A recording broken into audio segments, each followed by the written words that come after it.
Glimpse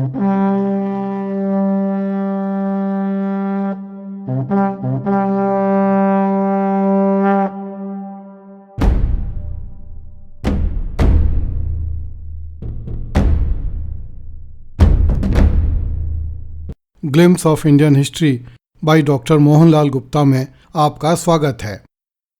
पिछली 2 कड़ियों से हम चर्चा कर रहे हैं कि जोधपुर का महाराजा मानसिंह पिंडारियों तथा मराठों के आक्रमणों से अपने राज्य की रक्षा करने के लिए तथा राज्य के विद्रोही जागीरदारों पर अंकुश लगाने के लिए ईस्वी 1818 में ईस्ट इंडिया कंपनी से अधीनस्थ सहायता की संधि करने के लिए विवश हुआ। उसने संधि तो कर ली, किंतु वह इस संधि को राठौड़ों के महान राज्य के लिए अपमानजनक समझता था और उसे तोड़ने के लिए सदैव तत्पर रहता था। महाराजा मानसिंह की इस प्रवृत्ति से नाराज होकर ईस्ट इंडिया कंपनी ने अक्टूबर 1839 में जोधपुर दुर्ग पर अधिकार कर लिया। 1 मार्च 1840 को कर्नल सदरलैंड ने जोधपुर का दुर्ग फिर से महाराजा मानसिंह को सौंप दिया। इस प्रकार अंग्रेजी सेना 5 महीने तक मेहरानगढ़ में रहकर फिर से अजमेर चली गई। कर्नल सदरलैंड ने अजमेर आने से पहले जोधपुर राज्य के प्रशासन में कई परिवर्तन किए। उसने महाराजा मानसिंह की अध्यक्षता में एक रीजेंसी काउंसिल का गठन किया, जिसमें राज्य के प्रमुख ठाकुरों तथा मुत्सद्दियों को रखा गया। इस काउंसिल की सहायता से पॉलिटिकल एजेंट कप्तान जॉन लुडलो ने जोधपुर राज्य का प्रशासनिक कार्य संभाला। पॉलिटिकल एजेंट लुडलो ने सूरसागर में अपना दफ्तर लगाया। अर्थात अब मानसिंह से प्रशासन के अधिकार छीन लिए गए तथा महाराजा के नाम पर ब्रिटिश अधिकारी लुडलो मारवाड़ के सामंतों के साथ मिलकर मारवाड़ राज्य पर शासन करने लगा। कैप्टन लुडलो अपने कार्यों को न्यायपूर्ण सिद्ध करने के लिए रीजेंसी काउंसिल के ठाकुरों एवं मुत्सद्दियों को अपने विश्वास में रखता और उनसे अपने प्रत्येक कार्य पर सहमति की मुहर लगवा लेता। पॉलिटिकल एजेंट कप्तान जॉन लुडलो के हस्तक्षेप से मारवाड़ राज्य के प्रशासन में उल्लेखनीय सुधार हुआ। जब ब्रिटिश सेना ने जोधपुर राज्य पर अभियान किया था, तब उसके डर से बहुत से नाथ योगी राज्य छोड़कर भाग गए थे, किंतु अंग्रेजी सेना के वापस जाते ही महाराजा की सहानुभूति के कारण बहुत से नाथ योगी फिर से राज्य में प्रविष्ट हो गए। इनमें महाराजा के धर्मगुरु लक्ष्मीनाथ तथा उसका विश्वसनीय सेवक जसरूप नाथ भी सम्मिलित थे। इन नाथ योगियों ने जोधपुर के राज्य प्रशासन में फिर से हस्तक्षेप करने के प्रयास किए। महाराजा मानसिंह के शासनकाल के आरंभ से ही राज्य की आय का अधिकांश भाग इन्हीं नाथ योगियों पर व्यय हो रहा था। पॉलिटिकल एजेंट लुडलो ने नाथों को दबाने के लिए जोधपुर लीजन की एक सैनिक टुकड़ी जोधपुर में नियुक्त कर दी। उसने काउंसिल के माध्यम से नाथों की महामंदिर तथा उदय मंदिर की जागीरें छीन लीं। इसके उपरांत भी महाराजा की आज्ञा से उन जागीरों की आय गुप्त रूप से नाथों को भेजी जाने लगी। इससे लुडलो बड़ा खिन्न हुआ। उसने महाराजा पर दबाव डालकर लक्ष्मीनाथ और उसके सहयोगियों को जोधपुर से 40-50 कोस दूर अलग अलग स्थानों पर भिजवा दिया। योगी श्रवणनाथ को भी देश निकाला दे दिया। इतना करने पर भी जब मारवाड़ राज्य में नाथों के उत्पात समाप्त नहीं हुए, तब कैप्टन लुडलो ने अप्रैल 1943 में नाथों के 2 उपद्रवी नेताओं को बंदी बनाकर अजमेर भिजवा दिया। इससे सारे नाथ डर गए एवं स्वयं ही तितर बितर हो गए। इस घटना से महाराजा मानसिंह को जबरदस्त मानसिक ठेस पहुंची। महाराजा ने 2 दिन तक भोजन नहीं किया। 23 अप्रैल 1843 को महाराजा ने राज्य कार्य त्याग कर गेरुए वस्त्र धारण कर लिए तथा शरीर पर राख लपेटकर मेहरानगढ़ दुर्ग का त्याग कर दिया। महाराजा मानसिंह पहले तो जोधपुर शहर से बाहर जाने वाले मेड़तिया दरवाजे के बाहर बनी बावड़ी के निकट जाकर बैठा, फिर वहां से पाल गांव की तरफ चल दिया। वह जलंधरनाथ की पीठ के दर्शन करने के लिए जालौर जाना चाहता था। वहां से उसका कार्यक्रम गुजरात में स्थित गिरनार जाने का था, किंतु पॉलिटिकल एजेंट लुडलो ने महाराजा को धमकी दी कि यदि आपने राज्य का त्याग अपनी इच्छा से किया तो हम धोखल सिंह को जोधपुर का राजा बनाएंगे, और यदि राज्य का त्याग नहीं किया तो जिसे आप कहेंगे उसे जोधपुर का नया राजा बनाएंगे। दर्शकों को स्मरण होगा कि धोखल सिंह जोधपुर के पूर्व नरेश भीम सिंह की विधवा रानी के पेट से उत्पन्न बालक था, जिसे जोधपुर के कुछ सरदार मानसिंह की जगह जोधपुर का राजा बनाना चाहते थे। इस प्रसंग का वर्णन हम इस धारावाहिक की पूर्व की कड़ियों में विस्तार से कर चुके हैं। ईस्ट इंडिया कंपनी की सरकार के पॉलिटिकल एजेंट कैप्टन लुडलो की धमकी से राजा जोधपुर लौट आया, किंतु वह मेहरानगढ़ दुर्ग में जाने के स्थान पर रायका बाग में ठहर गया। महाराजा मानसिंह के कई पुत्र हुए थे, किंतु सभी पुत्र महाराजा मानसिंह के जीवन काल में काल कवलित हो गए थे। ईस्वी 1818 में कुंवर छत्र सिंह की मृत्यु हो जाने के बाद राजा मानसिंह के कोई पुत्र जीवित नहीं रह गया था। इसलिए राजा ने पॉलिटिकल एजेंट से अनुरोध किया कि मेरी मृत्यु के बाद अहमदनगर के राजा तख्त सिंह को लाकर जोधपुर राज्य का राजा बनाया जाए। पॉलिटिकल एजेंट ने महाराजा मानसिंह की यह बात मान ली। अहमदनगर का राजा तख्त सिंह जोधपुर के ही पूर्व नरेश अजीत सिंह के एक पुत्र का वंशज था।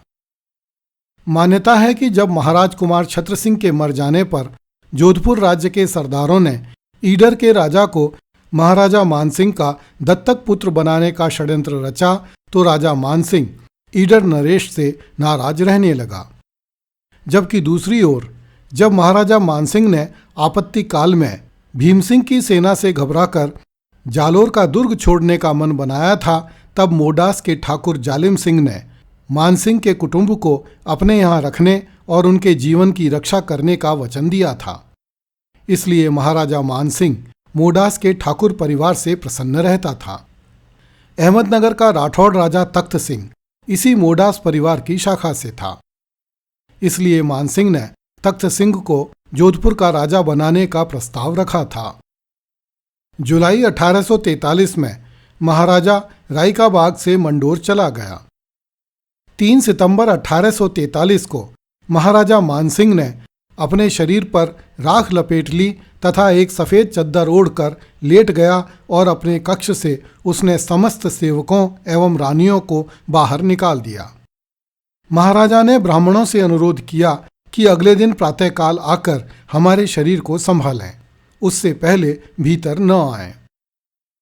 अगले दिन अर्थात 4 सितंबर 1843 को कक्ष के भीतर महाराजा मानसिंह का पार्थिव शरीर प्राप्त हुआ। उसके प्राण पखेरु जाने कब रात्रि में ही उड़ चुके थे। महाराजा के साथ एक रानी, 4 परदायतें और एक दासी सती हुई। इतिहासकारों के लिए महाराजा मानसिंह एक बड़ी पहेली है। वह अपने युग का बहुत बड़ा कवि था। वह धर्मप्राण राजा था, दानी, वीर और धैर्यवान था तथा स्वतंत्र विचारों का स्वामी था। जब महाराजा मानसिंह अपने सामंतों को नहीं दबा सका तो उसे पिंडारी अमीर खां का सहारा लेना पड़ा, जिसने राजा तथा राज्य दोनों को दुर्भाग्य के सागर में धकेल दिया। जब राजा मानसिंह के समस्त पुत्रों की मृत्यु हो गई तो उसने अपना राज्य ईस्ट इंडिया कंपनी के संरक्षण में दे दिया। यहां से उसके दुर्दिनों की नई शुरुआत हुई। अपने राज्य को अंग्रेजों के शिकंजे में गया हुआ देखकर महाराजा मानसिंह बहुत आहत हुआ तथा उसने एकांतवास तथा मौन धारण कर लिया। बहुत प्रयास करने पर भी अंग्रेजों के चंगुल से निकलने का कोई रास्ता न देखकर महाराजा मानसिंह ने पागल होने का नाटक कर लिया। जब इससे भी काम न चला तो राजा शरीर पर राख लपेटकर दुर्ग से बाहर निकल गया और एक बावड़ी के किनारे जा बैठा। अंत में वह शरीर पर राख लपेटकर हमेशा हमेशा के लिए सफ़ेद चद्दर ओढ़कर सो गया। महाराजा मानसिंह के बारे में उसके जीवन काल में ही तरह तरह की बातें की जाती थीं, किंतु बुद्धिमान अंग्रेज महाराजा की हर बात को समझते थे। ईस्वी 1822 में मिस्टर विल्डर ने ब्रिटिश सरकार को संबोधित एक पत्र में लिखा, महाराजा मानसिंह निश्चय ही बड़े बुद्धिमान और समझदार हैं। महाराजा ने नाथों के साथ साथ चारणों को भी अपने राज्य में प्रश्रय दिया, क्योंकि मारवाड़ के चारणों ने महाराजा के दुर्दिनों में महाराजा का साथ दिया था। इस कारण जोधपुर का पूर्व महाराजा भीम सिंह मारवाड़ के चारणों से बड़ा कुपित रहा करता था तथा कई चारण उसके काल में मारवाड़ राज्य को छोड़कर चले गए थे। किंतु जब मानसिंह जोधपुर का राजा हुआ तो वे सभी चारण पुनः मारवाड़ में लौट आए। दर्शकों की सुविधा के लिए बताना उचित होगा कि चारण एक महाभारत कालीन जाति है जो अपनी काव्य प्रतिभा एवं बुद्धिमानी के लिए हजारों साल तक भारतीय राजाओं के दरबारों में सम्मान एवं स्थान पाती रही थी। महाराजा मानसिंह बुद्धिमान, गुणी और विद्वान राजा था। महाराजा की सभा में अनेक गुणी, कवि, गायक, योगी और पंडित रहा करते थे। महाराजा मानसिंह ने अनेक ग्रंथों की रचना की, जिनमें से कृष्ण विलास बहुत प्रसिद्ध है। इस ग्रंथ में महाराजा ने श्रीमद् भागवत के दशम स्कंध के प्रथम 32 अध्यायों का भाषा में पद्यानुवाद किया है। महाराजा ने पुस्तक प्रकाश के नाम से एक विशाल ग्रंथालय स्थापित किया, जिसमें वेद, पुराण, स्मृति आदि अनेक दुर्लभ ग्रंथ संग्रहित किए। महाराजा मानसिंह ने रामायण, दुर्गा चरित्र, शिव पुराण, शिव रहस्य, नाथ चरित्र आदि अनेक धार्मिक ग्रंथों के आधार पर बड़े बड़े रंगीन चित्रों का निर्माण करवाया। महाराजा मानसिंह के जीवन काल में मेहरानगढ़ दुर्ग में इन चित्रों का अच्छा संग्रह तैयार हो गया था, जो आज भी मेहरानगढ़ पुस्तक प्रकाश में संग्रहित है। महाराजा ने नियम बना रखा था कि जो भी उससे मिलने के लिए आता था उसे वह कुछ न कुछ अवश्य दिया करता था।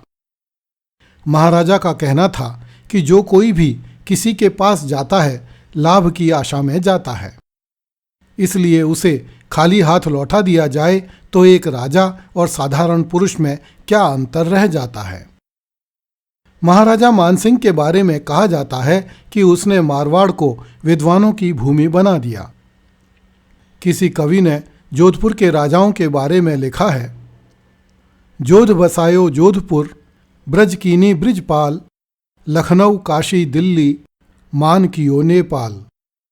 अर्थात राव जोधा ने जोधपुर बसाया और महाराजा विजय सिंह ने वैष्णव संप्रदाय के अनेक मंदिर बनवाकर जोधपुर को ब्रजभूमि बना दिया। महाराजा मानसिंह ने गवैयों, पंडितों और योगियों को जोधपुर राज्य में बुलाकर जोधपुर को लखनऊ, काशी, दिल्ली और नेपाल जैसा बना दिया। अगली कड़ी में देखिए, महाराजा प्रताप सिंह का गला घोंटकर सूरत सिंह बीकानेर का राजा बन गया। कृपया इस चैनल को लाइक, सब्सक्राइब एवं शेयर करें तथा नोटिफिकेशन का आइकन ऑन करें ताकि आपको चैनल पर अपलोड होने वाली नई वीडियो की जानकारी तुरंत मिल सके। जय हिंद।